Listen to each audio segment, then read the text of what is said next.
Мысырдан көшіп шығу 15-ші тарау. Жаратқан ені дәріптеймін ән жырменен, себебі ол жеңімпаз, мерейі үстем бәрінен. Теңізге лақтырды ол атты мінген адамымен.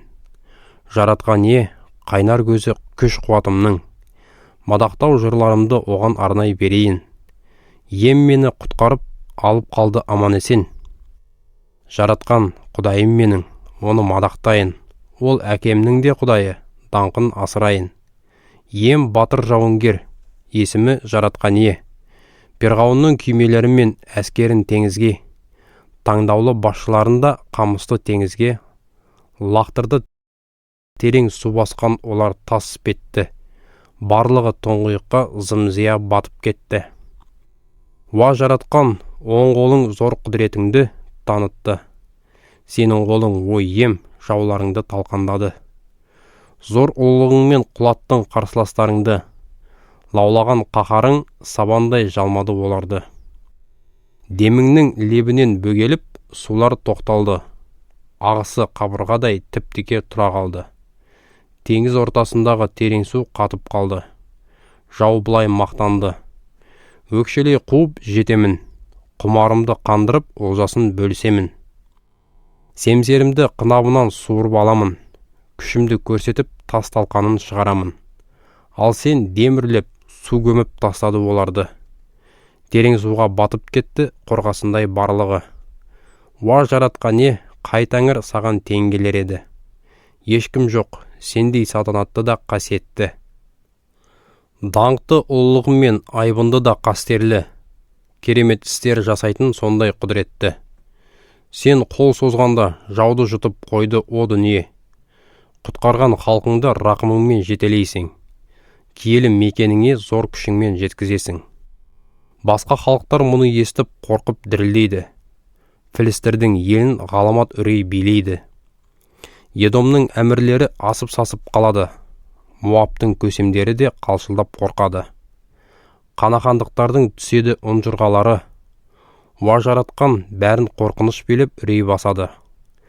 Меншікті халқың өтіп шыққанша жерлерінен, зәрелері ұшады қолыңның құдіретінен. Тастай қатып тыныш отыр олар сол себептен. Өзіңе таңдаған тауға халқыңды апарасың. О жаратқан, сонда оны қондыратын боласың. Сол жерді өз мекенің болуға жаратып алдың. Уа ем, сен сонда киелі орныңды жасадың.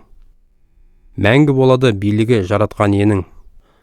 Перғауынның аттары, күймелері және олардағы жауынгерлері теңізге енген кезде жаратқан е оның суын қайтарып, олардың үстеріне құлатты. Ал Израиль халқы теңіздің ортасынан құрғақ жермен өте шыққан еді. Харонның қарындасы Мәриям пайғамбар даңғырасын қолына алғанда, басқа әйелдер де даңғыраларын алып, оған еріп дөңгелене би-билей жөнелді. Мәриям оларға былай деп ән салды. Жаратқан ені дәріптейіндер ән жырменен, себебі ол жеңімпаз, мерейі үстем бәрінен. Теңізге лақтырды ол атты мінген адамымен. Бұдан кейін Мұса израильдіктерді жолға жинап, қамысты теңізден Шур атты елсіз далаға алып барды. Олар құла тұзды 3 күн бойы кезгенмен су таппады. Мараға келгенде халық оның суын іше алмады, өйткені су ащы екен. Сондықтан да бұл жер Мара, ашылық деп аталатын. Сонда халық, енді не ішеміз, деп Мұсаға қарсы наразылық білдірді. Мұса жаратқан еге дауыстап жалбарынып сиынды. Сонда жаратқан е оған бір ағашты көрсетті. Мұса оны суға лақтырған кезде су тұщыланды. Сол жерде Тәңірие өз халқына арналған заңдары мен шешімдерін шығарды. Ол халықты сынап былай деді.